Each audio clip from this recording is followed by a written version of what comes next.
ሰላም ጤና ይስጥልኝ። የዕለቱን ዋና ዜናዎች ይዘን ቀርበናል። በቅድሚያ ማርስቶቹ ጠቅላይ ሚኒስትር ዶክተር አብይ አህመድ ከሶማሊያ ፕሬዝዳንት ሐሰን ሼህ መሐመድ ጋር ዛሬ ውይይት አድርገዋል። ምክትል ጠቅላይ ሚኒስትር ተመስገን ጥሩነህ መካኒሳ አካባቢ የሚገኘውን ቢላሉል ሐበሺን ዛሬ ጎበኙ። ታላቁ የኢትዮጵያ ህዳሴ ግድብ ከኢትዮጵያ ባለፈ ለአፍሪካ የኃይልና የብርሃን በረከት ሆኗል ሲሉ የግድቡ ፕሮጀክት ስራ አስኪያጅ ኢንጂነር ክፍሌ ሆሮ ገለጹ። የጠቅላይ ሚኒስትሩ የማክሮ ኢኮኖሚ አማካሪ አምባሳደር ግርማ ብሩና ሌሎች አምራች ኢንዱስትሪ ብሔራዊ ካውንስል አባላት በባህር ዳር ከተማ የሚገኙ የተለያዩ ኢንዱስትሪዎችን ጎበኙ።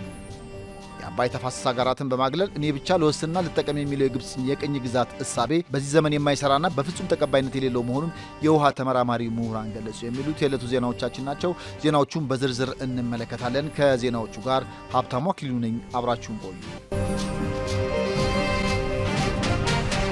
ጠቅላይ ሚኒስትር ዶክተር አብይ አህመድ ከሶማሊያ ፕሬዝዳንት ሐሰን ሼህ መሐመድ ጋር ዛሬ ውይይት አድርገዋል። ጠቅላይ ሚኒስትር ዶክተር አብይ አህመድ በማህበራዊ ትስስር ገጻቸው ባስተላለፉት መልእክት የሶማሊያ ፕሬዝዳንትን ለአንድ ቀን የሥራ ጉብኝት መቀበላቸውን ገልጸዋል። ባለፈው አንድ ዓመት የሰራንባቸው የቆየነውን የሁለትዮሽ ግንኙነት ውይይቶች በመቀጠል ፍሬያማ ውይይት አድርገናልም ብለዋል። ጠቅላይ ሚኒስትር ዶክተር አብይ አህመድ በመልእክታቸው እንደገለጹት የሐሳብ ልውውጣችን የወል የቅድሚያ ጉዳዮቻችንን ለመከወን ብሎም ለጠንካራ ግንኙነት፣ ቀጠናዊ መረጋጋትና ለልማት ያለንን ቁርጠኝነት በድጋሚ ያጸና ነበር ብለዋል። ምክትል ጠቅላይ ሚኒስትር ተመስገን ጥሩነህ መካኒሳ አካባቢ የሚገኘውን ቢላሉል ሐበሺን ዛሬ ጎበኙ። ምክትል ጠቅላይ ሚኒስትሩ በማህበራዊ ትስስር ገጻቸው ባሰፈሩት መልእክት ቢላሉል ሐበሺ የኢትዮጵያ ታሪክ አካል የሆነውን የኢትዮጵያን የእስልምና ጉዞ ከመነሻ እስካሁን የሚያሳይ ሙዚየም ማደራጀቱን ገልጸዋል።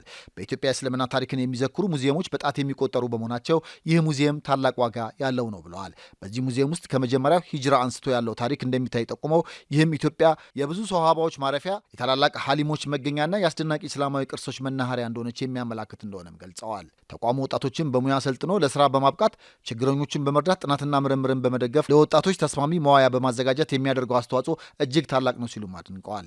ቢላሉል ሐበሺ እድሮች አሁን ከያዙት ዓላማ በላይ በማከናወን የማህበረሰብን ሕይወት ሊቀይሩ እንደሚችሉ አርአያ የሚሆን ተቋም መሆኑንም አመልክተዋል። ምክትል ጠቅላይ ሚኒስትር ተመስገን ጥሩነህ በመልእክታቸው ተቋሙን በማገዝ ታሪካችንን እንድንጠብቅና ወጣቶቻችንን እንድናበቃ ጥሪ አቅርበዋል።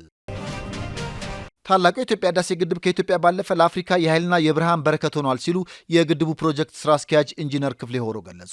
የታላቁ የኢትዮጵያ ህዳሴ ግድብ ግንባታ ፕሮጀክት ስራ አስኪያጅ ኢንጂነር ክፍሌ ሆሮ ለኢዜአ እንደተናገሩት ግድቡ ሀገራዊ የኤሌክትሪክ ኃይል አቅርቦትን በከፍተኛ መጠን በማሳደግ ለኢኮኖሚያዊ እድገት ትልቅ አስተዋጽኦ እያበረከተ ይገኛል።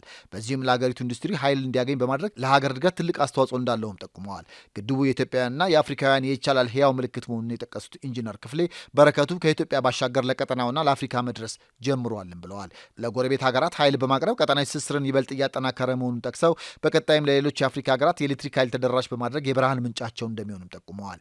የህዳሴ ግድብ ኢትዮጵያውያን የተለያዩ ውስጣዊና ውጫዊ ጫናዎችን ተቋቁመው ያሳኩት የጽናትና የአሸናፊነት ማሳያ መሆኑን ጠቅሰው በቀጣይ ለሚገነቧቸው ግዙፍ ፕሮጀክቶች መሰረት የጣለ መሆኑንም ተናግረዋል። ከገንዘብ ባለፈ የህይወት ዋጋ ተከፍሎ የተገነባና በጋራ ደማቅ አሻራ የተጻፈበት ግድብ መሆኑንም አንስተዋል። በአፍሪካ ግዙፍ የሆነው ታላቁ የኢትዮጵያ ህዳሴ ግድብ 5150 ሜጋዋት ኃይል የማመንጨት አቅም አለው።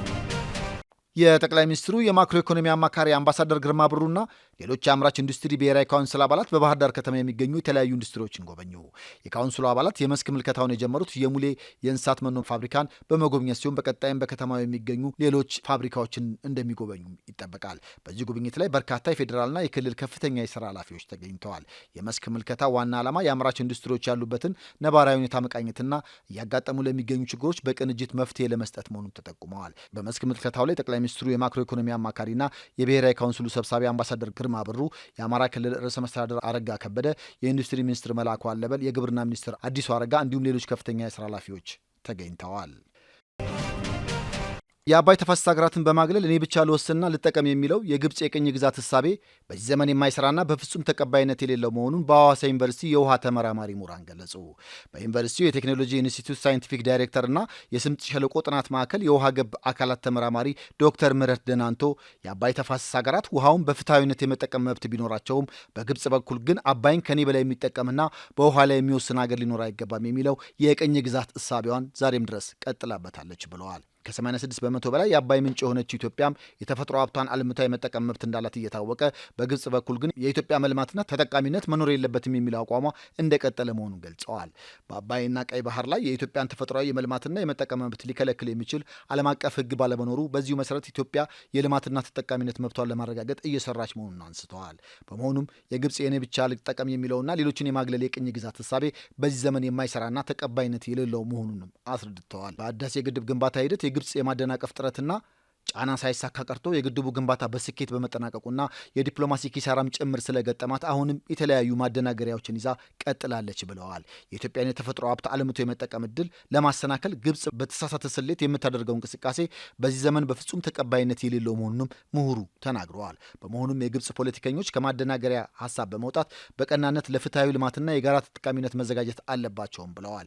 በዩኒቨርሲቲው የውሃ ሀብትና ምህንድስና ትምህርት ክፍል መምህርና ተመራማሪ ዶክተር ቴዎድሮስ አሰፋ በኩላቸው በህዳሴ ግድብ ግንባታ ሂደት የግብጽ የማደናቀፍ ጥረት በኢትዮጵያውያን ብርታት ቢከሽፍም አሁንም በሌሎች የማደናገሪያ ሀሳቦች መቀጠሏን ገልጸዋል። የግብጽ አሁናዊ የፖለቲካ አካሄድ ከሳይንስና እውነታ የራቀና በዚህ ዘመንም ከቅኝ ግዛት እሳቤ ያልተላቀቀ ስለመሆኑም አንስተዋል። በመሆኑም ከግለኝነትና የማደናገሪያ እሳቤ በመውጣት ትብብርንና የጋራ ተጠቃሚነትን በሚያረጋግጥ መልኩ ተቀራርቦ መስራት ይገባል ብለዋል። ከዜናዎቹ ጋር ሀብታሙ አክሊሉ ነበርኩኝ። ሰላም።